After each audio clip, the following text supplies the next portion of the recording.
Hey everyone, welcome back to the channel. Ever wondered what makes your favorite perfume so alluring, so primal? We often associate fragrances with flowers and spices, but what if I told you that some of the most legendary and expensive scents in history have a much wilder origin?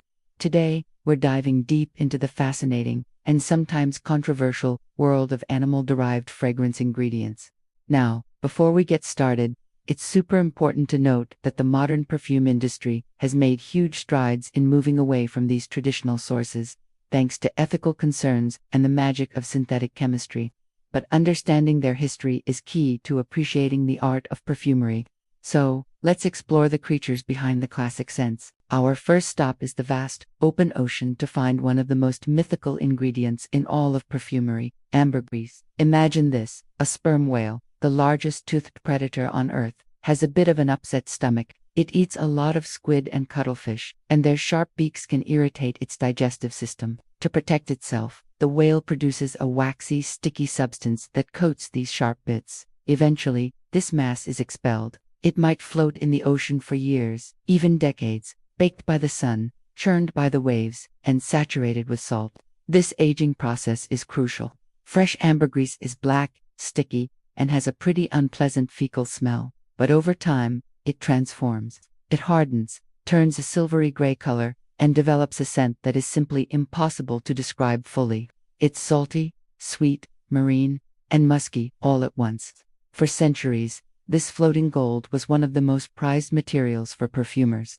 Why? Because it's a phenomenal fixative. Just a tiny amount can help a fragrance last much longer on the skin and adds an incredible depth and complexity. Finding a piece of ambergris washed up on a beach was like winning the lottery. Because it's a naturally expelled byproduct, collecting it doesn't harm the whales, which is why it's one of the few animal ingredients still ethically permissible in some parts of the world, though its trade is heavily regulated.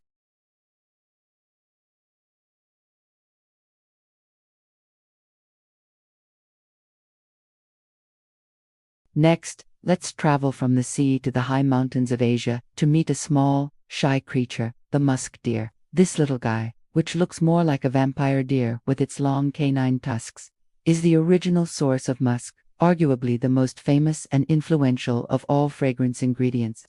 Only the adult male deer produces this potent scent. He has a special gland, or pod, near his abdomen that secretes a thick, reddish-brown substance during the mating season.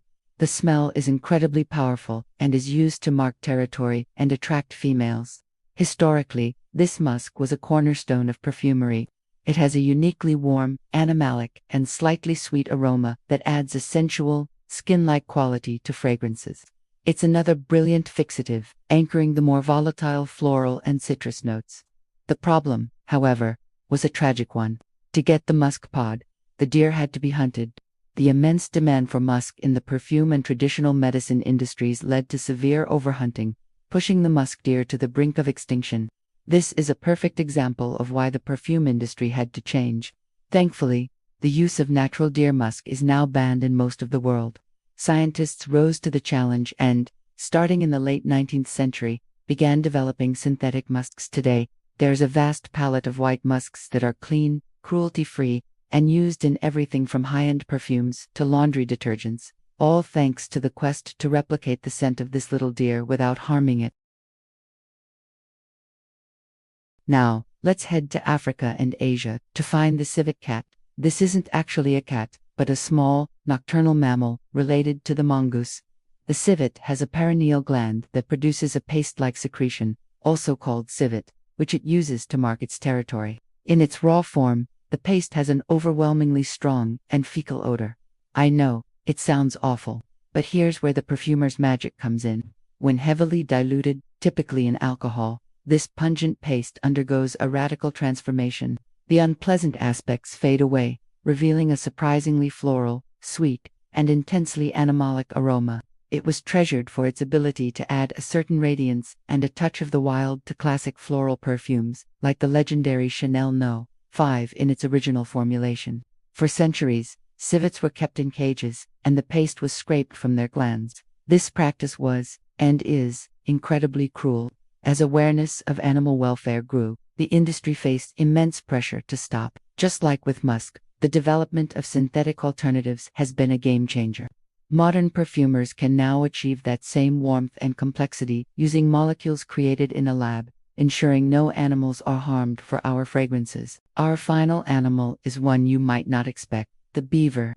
Specifically, we're interested in castoreum, a secretion from the castor sacs of North American and European beavers. Both male and female beavers use this substance, mixed with urine, to mark their territory on scent mounds made of mud and sticks. Raw castoreum has a very strong, tar-like, pungent smell, but once it's diluted and processed, it becomes a key ingredient for creating rich, warm, leather-like scents.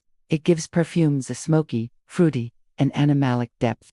Think of the smell of a worn leather jacket or a cozy fireplace. That's the vibe castoreum brings. Historically, it was a staple in both masculine and feminine fragrances, especially in the chypre and leather families. Again, the historical methods involved trapping and killing the beavers. While some castoreum can be obtained from beaver populations managed by the fur industry, the overwhelming trend in modern perfumery is to use synthetic reconstructions.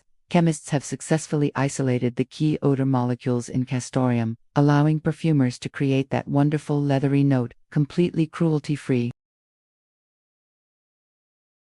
So, as you can see, the history of perfume is deeply intertwined with the animal kingdom. Ambergris, musk, civet, and castoreum were the foundational pillars of classical perfumery, lending unparalleled depth, sensuality, and staying power to fragrances.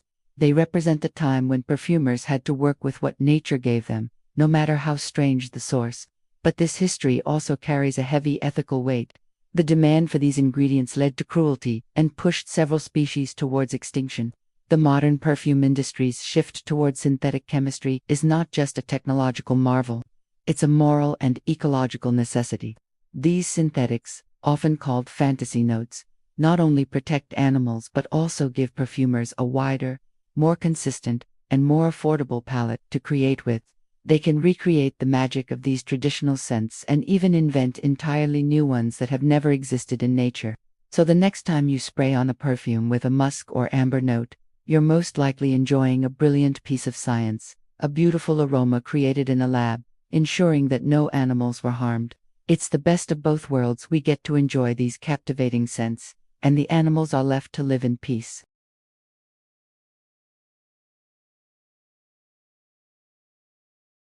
Thanks so much for joining me on this journey through the wild side of fragrance. It's a complex but fascinating topic. What do you think about this? Let me know in the comments below. And if you enjoyed this video and learned something new, please give it a thumbs up. And don't forget to subscribe and hit that notification bell so you don't miss our next deep dive. See you in the next one.